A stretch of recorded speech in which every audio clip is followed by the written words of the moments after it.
ایک بزرگ تھے شیخ عبداللہ صومعی رضی اللہ تعالی عنہ. یہ نہر کنارے وضو کر رہے تھے تو کئی دنوں کے فاقے تھے. کیا دیکھا کہ پانی کی سطح پر بہتا ہوا ایک خوش نما سیب آیا تو اشتہا غالب ہوئی، اس کو پکڑا اور کھا لیا. جب کھا چکے تو پھر خیال آیا یہ تو میرا تھا ہی نہیں، یہ تو مال لقطہ تھا تو میں نے اس کو کھا لیا. اب اس کا مالک کیسے ملے؟ جس سمت سے پانی آ رہا تھا اس سمت سفر شروع کر دیا. کئی دنوں کی مسافت کے بعد دیکھا کہ ایک باغ ہے جس کی شاخیں اس پانی کی طرف لٹک رہی ہیں. سمجھ گئے کہ یہیں سے گرا ہوگا اور میں نے کھا لیا. خیر باغ میں پہنچے، مالک سے ملے، کہا کہ یوں میں نے ایک سیب کھا لیا ہے اور میرا غالب گمان یہ ہے کہ اس باغ کا وہ سیب تھا، تو میں معافی مانگنے آیا ہوں، یا پھر بتائیں کہ اس کا ہرجانہ کیا ہوگا. جب مالک باغ نے یہ بات سنی، وہ بھی صاحب نظر تھے، سمجھ گئے یہ تو کوئی در یگانہ ہے، یہ تو کوئی گوہر یکتا ہے. تو تیور بدل لیے، کہا ایسے تو نہیں معافی ملے گی. کہا حضرت کیسے ملے گی؟ کہا 12 سال تک میرے باغ کی گوڈی کرنا پڑے گی. اللہ اکبر. اور ایک شرط اس کے علاوہ ہوگی. کہا ٹھیک ہے، میری غلطی تو معاف ہو جائے گی نا. 12 سال تک باغ کی گوڈی کرتے رہے. ایک دن فرمانے لگے وہ صاحب باغ جو تھے کہ عبداللہ کوئی سیب توڑ کے لاؤ، مہمان آئے ہیں. تو وہ سیب توڑ کے لائے تو وہ کچے ہی تھے.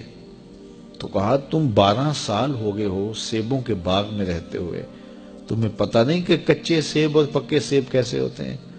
کہا حضرت مجھ سے قسم لے لیجئے 12 سال میں ایک دفعہ بھی نظر اٹھا کے سیبوں کی جانب نہیں دیکھا. ایک سیب کھایا تھا، میں تو اس کی سزا بھگت رہا ہوں، میں تو گوڈی کرتا ہوں، اوپر کبھی نظر بھی میں نے نہیں اٹھائی.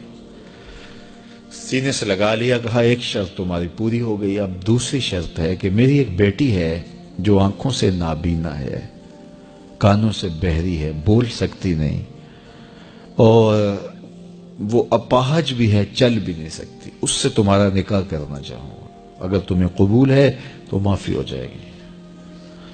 کہا ٹھیک ہے جی قبول ہے، میرا گناہ معاف ہو جائے، میں زندگی کاٹ لوں گا، کوئی بات نہیں ہے. خیر نکاح ہو گیا. کہا کہ یہ کمرہ ہے، یہاں آپ کی زوجہ آپ کی منتظر ہے. جب وہاں گئے تو ایک خوبرو دوشیزہ منتظر تھی. تو فوراً پلٹے کہ میں غلطی سے کسی اور کمرے میں آ گیا ہوں. پلٹتے ہوئے دروازے کی چوگاٹ سے سر پھٹ گیا، خون بہنے لگا. جب باہر آئے تو صحن میں پہنچے تو وہ بزرگ وہاں تھے. کہا کیا ہوا؟ کہ حضرت ایک غلطی کی سزا اتنی کاٹی، اب کہیں دوسری غلطی نہ ہو جائے. وہ تو کوئی اور ہے خاتون. کہا وہی تمہاری زوجہ ہے. تو میں بتاؤں کہ وہ بہری کیوں ہے؟ آج تک اس نے غیر محرم کی آواز نہیں سنی. تو میں بتاؤں کہ وہ بول کیوں نہیں سکتی؟ آج تک اس نے غیر محرم سے کلام نہیں کیا. اندھی اس طرح ہے، آج تک اس نے غیر محرم کو نہیں دیکھا. اور اپاہج اس طرح ہے، چل کے کبھی گھر کی دہلیز سے گئی نہیں ہے.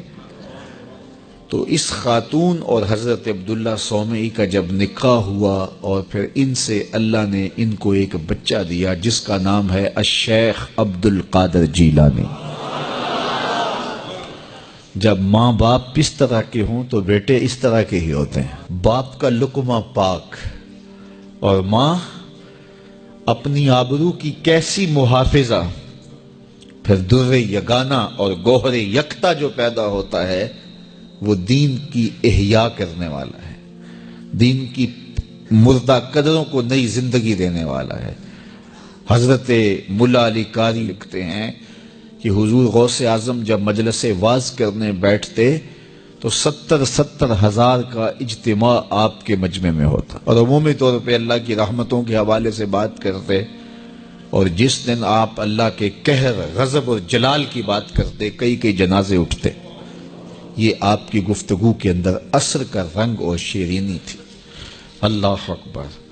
تو باپ دیکھیے کہ رزق کے معاملے میں کتنا محتاط ہے، اور ماں دیکھیے اپنی عصمت کی کتنی حفاظت کرنے والی ہے۔ مائیں بچوں کی تربیت کرتی ہیں، ماؤں کے طریقے سے، ماؤں کے ذریعے سے پاکیزہ صرف بچے جنم لیتے ہیں، تو لہٰذا ماؤں کو اچھی تربیت کا حامل ہونا چاہیے تاکہ وہ آگے اچھی تربیت خود کر سکیں۔ حضور علیہ السلام کے فرامین میں سے ایک انتہائی اہم فرمان ہے، ان الحلال بین و ان الحرام بین۔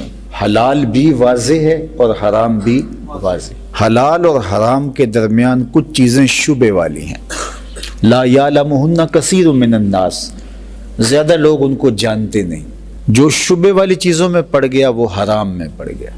ہمیں اگر پتہ چلے کہ فلاں ہوٹل میں جو کھانا ملتا ہے اس میں کوئی ایسی چیز ہوتی ہے تو ہم اعراض کر جاتے ہیں، 2 قدم آگے چلے جاتے ہیں کہ ہم صحت کے ساتھ کھلواڑ نہیں کریں گے۔